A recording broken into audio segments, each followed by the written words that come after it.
پی کی گورنر راج کی مخالفت۔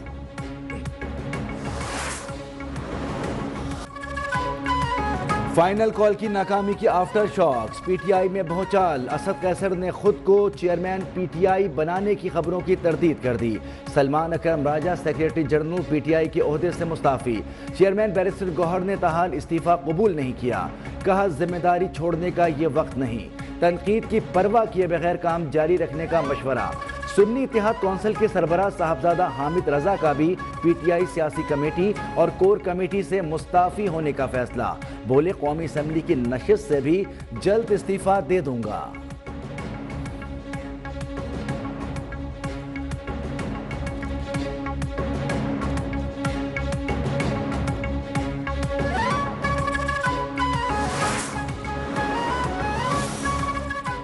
وزیر اعلیٰ ہاؤس پشاور میں پی ٹی آئی کی کور کمیٹی کا اجلاس، chairman P T I barrister Gohar اور وزیر اعلیٰ علی امین گنڈاپور کی شرکت۔ 24 نومبر کے احتجاج میں ناکامی، ممکنہ گورنر راج سمیت دیگر سیاسی معاملات پر غور۔ صوبائی وزیر پختون یار کی وزیر اعلیٰ علی امین گنڈاپور کے استعفے کی خبروں کی تردید۔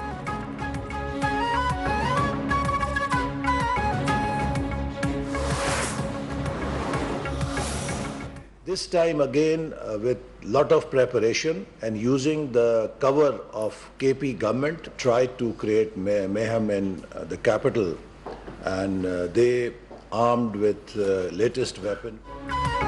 خیبر پختونخوا حکومت کی ایما پر وفاق پر چڑھائی کی گئی، بانی پی ٹی آئی سیاسی قیدی نہیں، دہشت گردی کے سنگین مقدمات میں ملوث ہیں۔ وفاقی وزیر منصوبہ بندی احسن اقبال کی غیر ملکی میڈیا کو بریفنگ۔ عطا تارڑ بولے اسلام آباد ہائی کورٹ کے حکم کے باوجود احتجاج کیا گیا، بانی پی ٹی آئی اپنے دور میں طالبان کو پاکستان میں واپس لے کر آئے، سوال یہ ہے کہ افغان باشندوں کو احتجاج میں کیوں شامل کیا گیا؟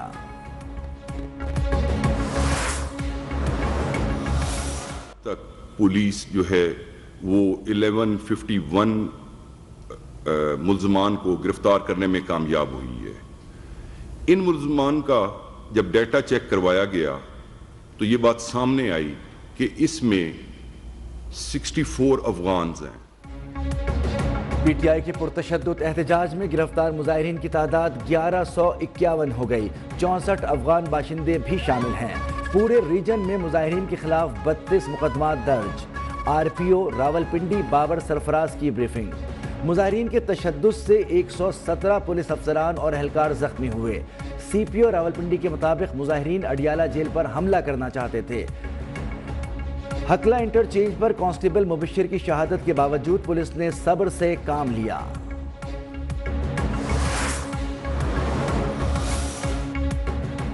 آر پی او راولپنڈی بابر سرفراز کی دیگر حکام کے ہمراہ بریفنگ۔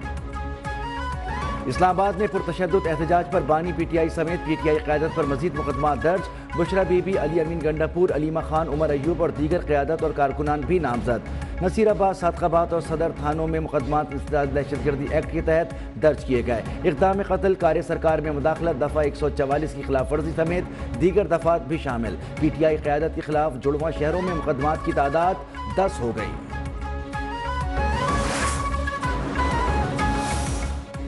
بلوچستان اسمبلی نے پی ٹی آئی پر پابندی لگانے کی قرارداد منظور کر لی، اپوزیشن جماعتوں کا قرارداد کے خلاف اجلاس سے واک آؤٹ، اجلاس غیر معینہ مدت تک ملتوی۔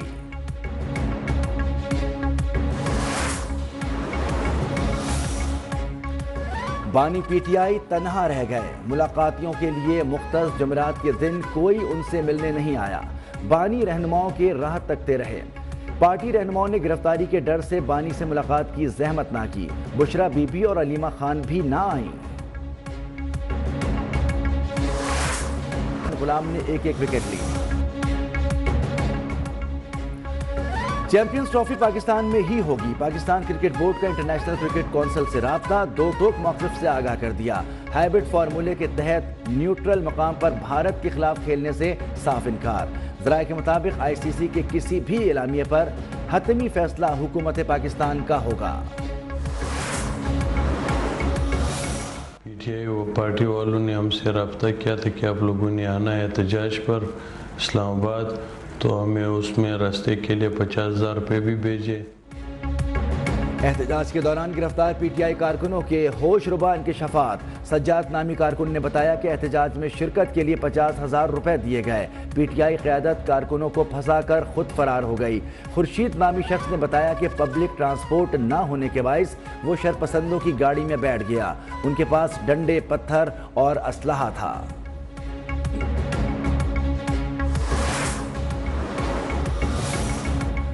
مذموم سیاسی مقاصد کے حصول کے لیے پی ٹی آئی نے فلسطین کے شہداء کو بھی نہ بخشا۔ احتجاج کے دوران ہلاکتوں کے حوالے سے جھوٹے پروپیگنڈے کے لیے فلسطینی شہداء کی تصاویر کا استعمال۔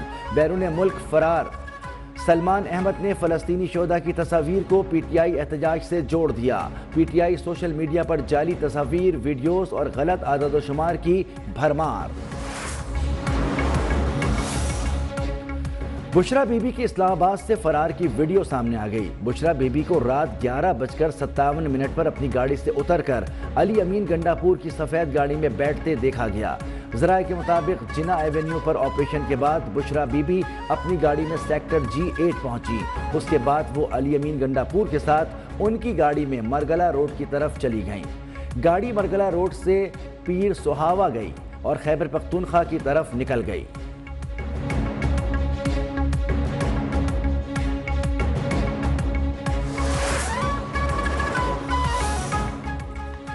ہماری غلطیوں کی وجہ سے بانی پی ٹی آئی کے لیے سختیاں بڑھ رہی ہیں۔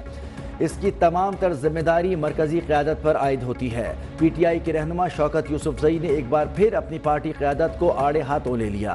بولے احتجاج کے دوران مرکزی قیادت کہاں تھی؟ بانی پی ٹی آئی نے سنگجانی میں دھرنا دینے کی اجازت دی تو اس پر عمل کیوں نہیں ہوا؟ مشاورت ہوتی تو سنہری موقع ضائع نہ ہوتا۔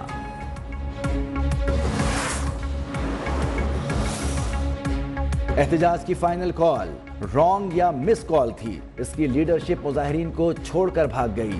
عوام کے جانی اور مالی نقصان کا ذمہ دار ایک ٹولہ ہے۔ وفاقی وزیر امیر مقام نے کہا، کہتے تھے بانی کی رہائی کے بغیر واپس نہیں آئیں گے۔ پی ٹی آئی کے مطالبات غیر سنجیدہ تھے۔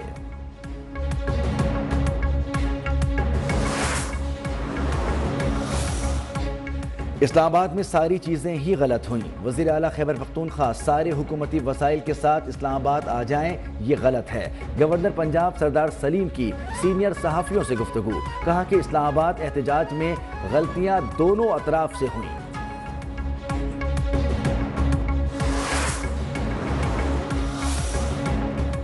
بانی پی ٹی آئی کو پاکستان کی سیاست سے مائنس نہیں کیا جا سکتا۔ 2 دن پہلے یہ لگ رہا تھا کہ معاملہ سلجھ گئے ہیں، لیکن اب کہا جا رہا ہے کہ تحریک انصاف پر پابندی لگا دیں گے۔ سابق وفاقی وزیر فواد چودھری بولے، تحریک انصاف تو پہلے ہی ختم ہو گئی تھی، اب تو صرف بانی پی ٹی آئی ہیں۔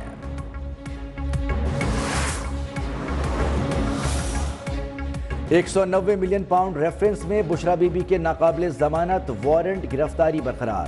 اسلام آباد کی احتساب عدالت میں بانی اور بشرا بی بی کے خلاف ریفرنس کی سماعت بغیر کارروائی کے ملتوی۔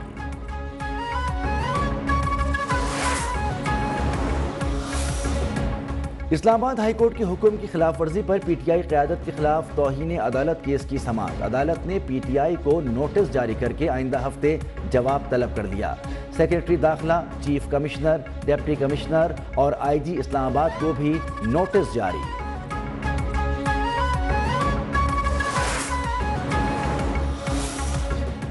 معاشی ترقی کے لیے تمام سیاسی جماعتوں کو ایک پیج پر ہونا چاہیے۔ گورنر سندھ کامران ٹیسوری کا مشورہ، بولے بانی پی ٹی آئی جیل سے بہت پیغامات دیتے ہیں، ایک پیغام معاشی کامیابی پر مبارکباد کا بھی دے دیں۔ دنیا کو یہ پیغام دینا چاہیے کہ معاشی طور پر ہم سب ایک ہیں۔ گورنر سندھ کا اسٹاک ایکسچینج کا دورہ، مینیجنگ ڈائریکٹر اور ان کی ٹیم کو مبارکباد۔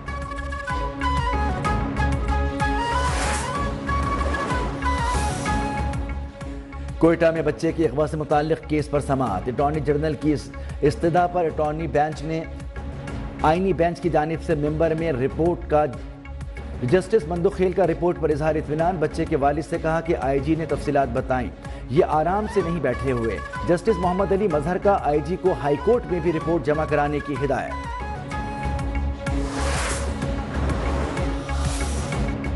پابندیوں میں نرمی کے بعد اسموگ میں پھر اضافہ ہو گیا۔ لاہور میں لاہور پھر دنیا کے آلودہ ترین شہروں میں سر فہرست آ گیا. شہر کا ایئر کوالٹی انڈیکس 597 ریکارڈ ہوا. ملتان، فیصل آباد، راولپنڈی میں بھی زہریلی ہواؤں کی لپیٹ میں رہے. لاہور ہائی کورٹ نے اسموکنگ کیس میں سماعت کا فیصلہ جاری کر دیا. اسکولوں کو بسیں چلانے کے حوالے سے عمل درآمد رپورٹ طلب کر لی.